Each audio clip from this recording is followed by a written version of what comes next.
Greetings once again from our side. I got an email from one of our subscribers. I think he is a candidate somewhere in this beautiful nation of ours. He had a concern about the topic, the mole. And he really asked me that if I can spare some time, then I do something about the mole. So I looked at the mole as a topic, and I realized it is something that is so wide. We have so much to do in the topic. So after careful observation of what I could do, I was able to come up with something for our subscriber. I hope whatever we want to present in this video will be useful to you wherever you are. So I want to present a simplified version of the topic, and we are not going to actually go through the whole topic. I'm just picking on some few areas. I'm leaving out titrations, which I feel we can do on a separate video. I'm also leaving out empirical and molecular formulae. We are also not looking at the Gay-Lussac's law and molar gas volumes. So those ones we can maybe spare some time and look at them later. So quickly to the meaning of mole. The meaning of mole is simply quantity of substance that contains 6.02 times 10 to the power 23 particles of that substance. So that quantity that contains this number of particles is what we call 1 mole of that substance. Now, after this definition, we went ahead and looked at the particles that make up substances, and we agreed they are 3. Substances can be made up of atoms, substances can be made up of molecules, and substances can be made up of ions when they are in solution, especially for the ionic substances. Then, for the atoms, what is happening is that each atom has a unique relative atomic mass. For example, sodium, the atomic mass is 23. Chlorine, 35.5. Magnesium, 24, and so on. So these relative atomic masses, students are expected to know the common ones, like hydrogen, sodium, but most of the time the examiner will give them to you in the question in form of bracket, like what I have here. So what we know is that this unique relative atomic mass of an element, when you express it in grams, then you get what we call the molar mass of that substance. And molar mass simply means the mass of 1 mole. So to explain that, I have one example here with sodium metal. So the relative atomic mass of sodium is 23, as we have said. So what a student needs to do or to know is that 23, when now we express it as mass, when we now write this as 23 grams, then we are getting an equivalent of 1 mole of sodium. That is how relative atomic mass of atoms relate to our unit called the mole. So I'm introducing a very easy approach that I would want our students to emulate, an approach that will not demand use of any formula in the whole of the topic. The approach is called first principle approach. This approach is very useful because it makes you have a deeper understanding of the topic, and therefore if any question is brought to you, you are able to solve it so easily.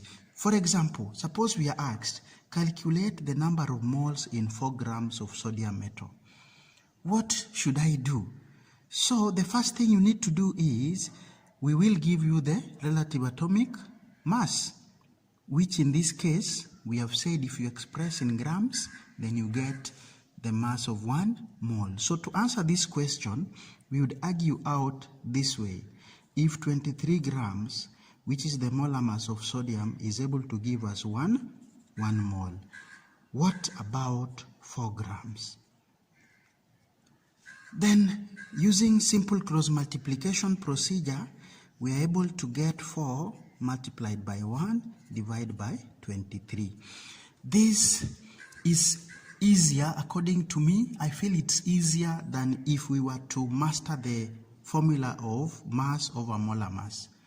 I feel this one is much easier because it makes you understand. A formula you can easily forget, but this one will stick with you. Again, when we come to the section of the topic that involves practical work, titrations, then you realize some of these formulae that we give you may not be able to help much. So please, I want to really appeal to candidates, try to embrace this idea of first principle approach. So for our question, when you do the division, we are able to get 0.1739 moles. That becomes your answer so easily without even using or cramming any formula. We want to come back up here to our next particle, molecules.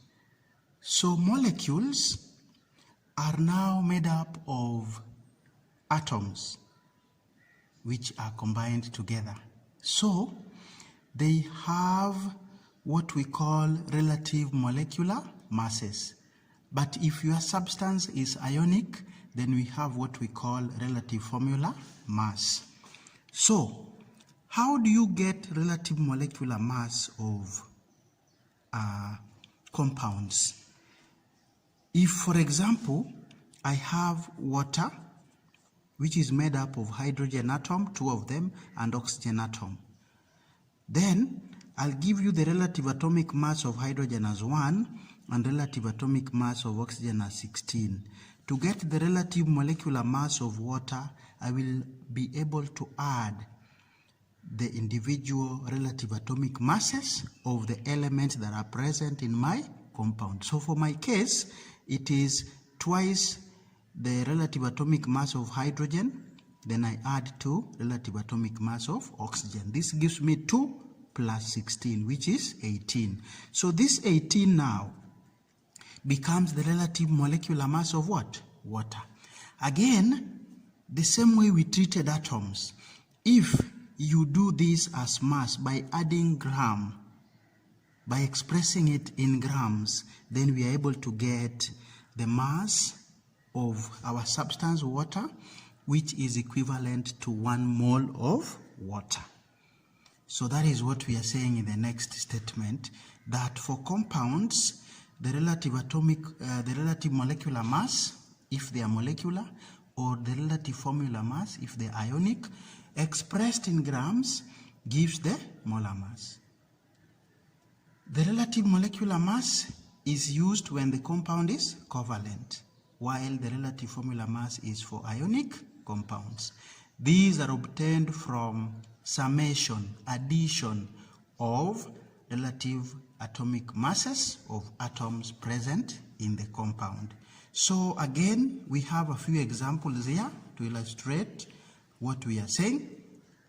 In the first part, we are asked to work out either relative molecular mass or relative formula mass of the following. For ammonia, I deliberately wrote it in words because I know many of our students have got issues with symbols. So I also want us to practice here. Ammonia is nitrogen hydride. So that is how we write it. So here I will add the ram of 1 nitrogen to 3 times relative atomic mass of each hydrogen, because I have 3 atoms here. That gives me 14 plus 3, and I get 17. Remember, these things are relative, so they do not have units. So we just leave as 17. Moving to calcium phosphate, we have to know how to write calcium phosphate first. So calcium phosphate is written like this, because phosphate is valency 3 and calcium is valency 2. That becomes the correct formula for calcium phosphate. So if you do the relative formula mass, because this one is ionic now, we shall have 40 for calcium multiplied by 3. Here we shall add 31 for phosphate multiplied by 2, because I have 2 of them. And then I'll add to 16 for oxygen multiplied by 8, because oxygen appears here 8 times. If you do the right addition and multiplication for the bracket, we are able to get 310. Good. So in the next 2 questions, we want to use whatever we have calculated up here to now do our calculations on the mole. So we are asking you number of moles in 5 grams of ammonia. The same thing we did for sodium. So you say that if 17 grams of ammonia is equivalent to 1 mole, what about 5 grams? Simple cross multiplication gives 5 times 1 divided by 17. And I'm able to get 0.2941 moles. Quite easy. For the calcium phosphate, we have gotten 310 grams being equivalent to 1 mole of it. What about 23 grams? So this gives me 23 times 1 divided by 310, and I'm able to get 0.0742 moles. Now, as far as units are concerned, this one here is called the stem of the question. We have already specified what we are calculating, number of moles. So if you don't give the units here, you just wrote 0.2941, these ones can only be number of moles. So we always advise, if you are not sure of which unit to use here, because many of you confuse moles with capital M, then if the question specifies what you are calculating, and you are not sure whether it's moles or molar, then we advise that you leave your answer open so that you don't commit yourself wrongly.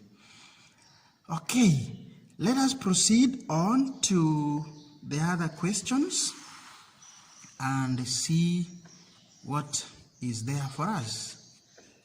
So now we have Molar Solutions. So on page 1, we have looked at how molecules and atoms, which are our particles making up substances, relate to the unit called the mole. I hope you have gotten the idea, and I hope you appreciate that instead of formulae, you can do quite well with first principle approach. Okay, so let's move to molar solutions. Here we are dissolving a solute into a solvent, and we're able to get solutions. So when it comes to molar solutions, we do have what we call measurements.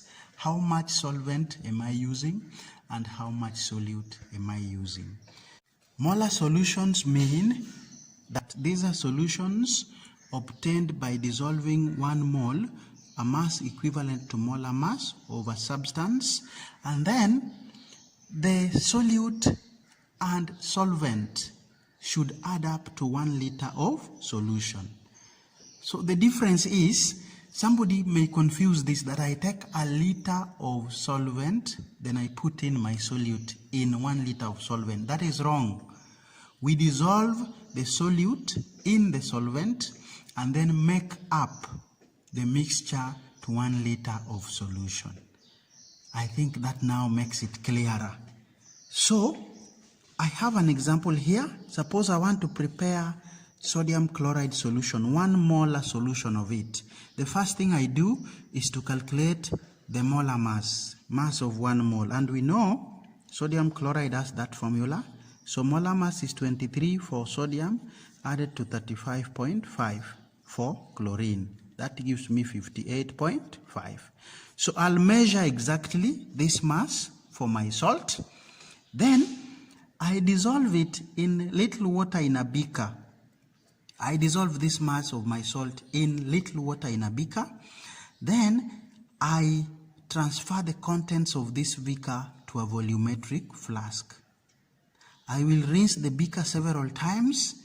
The water, the distilled water I use for rinsing, I again transfer to the volumetric flask. This is to ensure that no sodium chloride is left in the beaker. Then finally, after rinsing several times, I will top up my volumetric flask to the liter mark. The final solution I have, the resultant solution I have, is 1 molar sodium chloride. Then somebody is asking me that suppose I do not have this number of grams for my salt. Can I use some lesser grams? Yes. You can divide this into half to get 29.25 grams. And then now, instead of a liter of solution, we are going to use half the liter, which is 500 cubic centimeters. So what it means, if you halve your mass of salt, you have to halve your volume of solution. Now, there are also cases where maybe my students are so many and I need a lot of solution to be prepared for maybe the experiment, and I need 1 molar sodium chloride solution. I have so many students. Can I make more than 1 liter of a solution? Yes. So for example, if you need 2 liters, we have doubled the volume of solution. So we also double the mass of solute. 58.5 times 2 is 119. And then 1 liter, you will now give us 2 liters. If you now double the mass of solute, you have to double the volume of solution. So here, note, capital M is used to denote molar solutions. So there's a difference between M and moles, which we had on page 1. With that explanation, let us have a look at a few worked examples. So, 3 grams were dissolved in 250 cubic centimeter of solution. Calculate the concentration of this solution in grams per liter. Now, before we do this example, I want us to explain something on concentration. Concentration is simply a measure of how much solute has been dissolved in a given volume of solution. It can be expressed in 2 units. We have grams per liter, and we also have number of moles per liter. Number of moles per liter.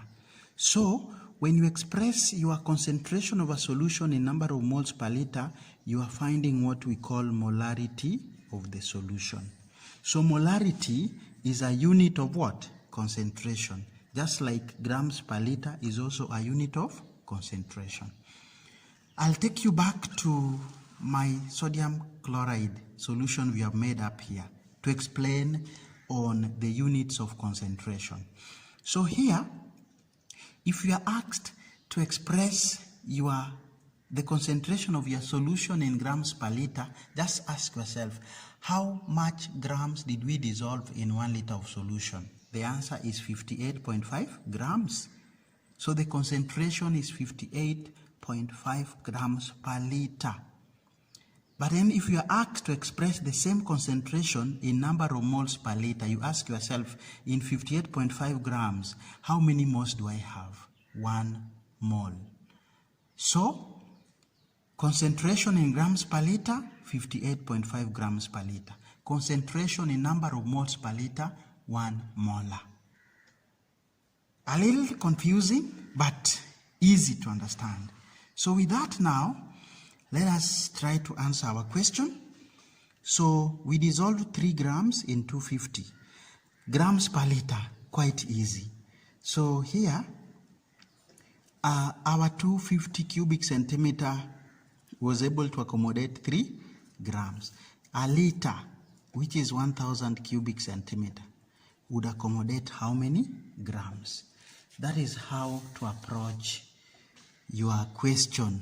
And easy cross multiplication gives us 1000 times 3 divided by 250.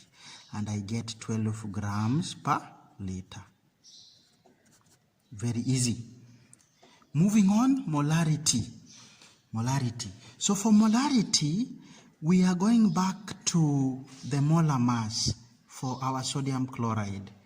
So you start by telling us that sodium chloride has a molar mass of 23 plus 35.5. This one gives me 58.5. So if I have this number of grams per liter, I'm able to get 1 molar solution.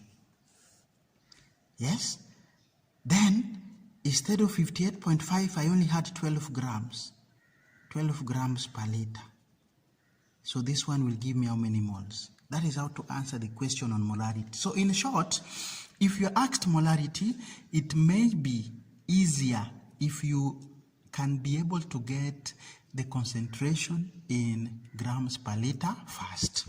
So for this part, after simple cross multiplication, we have 12 times 1 over 58.5. And I get 0.2051. This time, molar, because the volume involved here is 1 liter. Good. Part B, calculate the number of moles present in 25 cubic centimeter over 0.5 molar dilute hydrochloric acid solution. So here, a student should know that when you see M, remember volume is 1 liter. So for your answer, if 1000 cubic centimeter is able to give me 0.5 molar solution, what about 25 cubic centimeter, the one we have used? So cross multiplication gives 25 times 0.5 divided by 1000, and your answer becomes 0.0125. This time not molar but moles. Why? Because volume is no longer 1000. Thank you. Moving on, let's end by looking at the use of mole ratios. We are just doing some superficial coverage of the topic as I explained earlier. So we might not be very deep. So when it comes to mole ratios, we are going to give you 2 solutions or 2 substances that react together. In the question, one of the substances will have full information. What do I mean by full information? We shall give you its molarity, and we shall also give you the volume that has been used. Then one of the substances will have some information missing. For instance, we might give you just the volume, no molarity or no concentration. So when you react these substances, the moment you know the reacting mole ratio, then we are able to now get the missing concentration. The process of doing this is called standardization. When you are able to get the concentration of a solution that was unknown, then we say you are standardizing the solution. So let's go to see what you are expected to do in some of these. So mole ratios are obtained from balanced chemical equations. Now here, our balancing figures will have to be whole numbers. So these equations are sometimes called stoichiometric equations. So they are useful in working out the moles of substances with incomplete information. Let's have a look at a few examples. 24 cubic centimeter of 0.1 molar hydrochloric acid. So you see here, hydrochloric acid has full information, molarity, volume. They were reacted with 20 cubic centimeter of calcium hydroxide. So for calcium hydroxide, we only have volume. Molarity or concentration is not given. So when you write the equation, we can be able to use mole ratio to get the missing information. Let's see how it works. So the first question, write a balanced equation for the reaction. Dilute hydrochloric acid is HCl.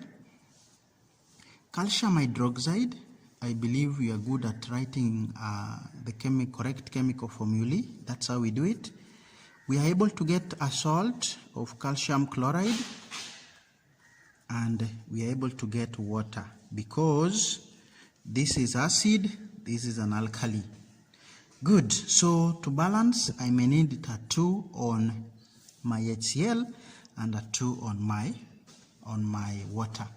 Take note that mole ratio is 2:1. For every 2 moles of HCl, only 1 mole of calcium hydroxide will react. So moles of hydrochloric acid used. This one we get from here, and we have agreed that 1000 cubic centimeter is equivalent to 0.1 moles, but we only used 24. So this gives us how many moles? You do 24 times 0.1 divided by 1000. A quick math gives you 0.0024, and these are moles. Or you can leave it open because the question has specified in the stem what we are calculating. For the second part, moles of calcium hydroxide. Remember, this is a substance that had incomplete information, so we may need the mole ratio.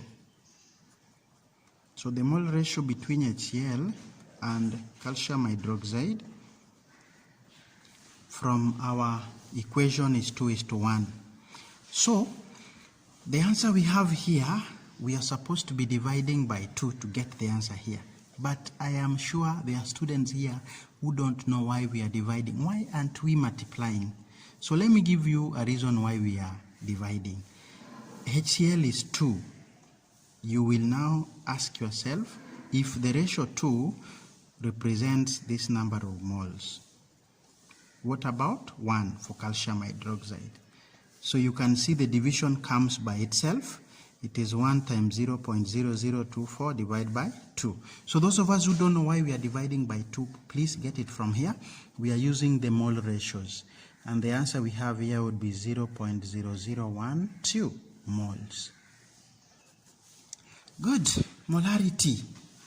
Now, these moles of calcium hydroxide were present in 20 cubic centimeter of solution. When you are asked molarity, it is number of moles per liter. So the answer here is quite simple. If 20 cubic centimeters are able to contain that number of moles, what about 1000?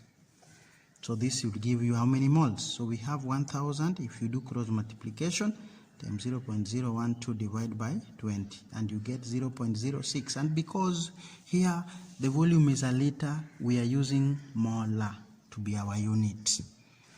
Now, concentration of calcium hydroxide solution in grams per liter.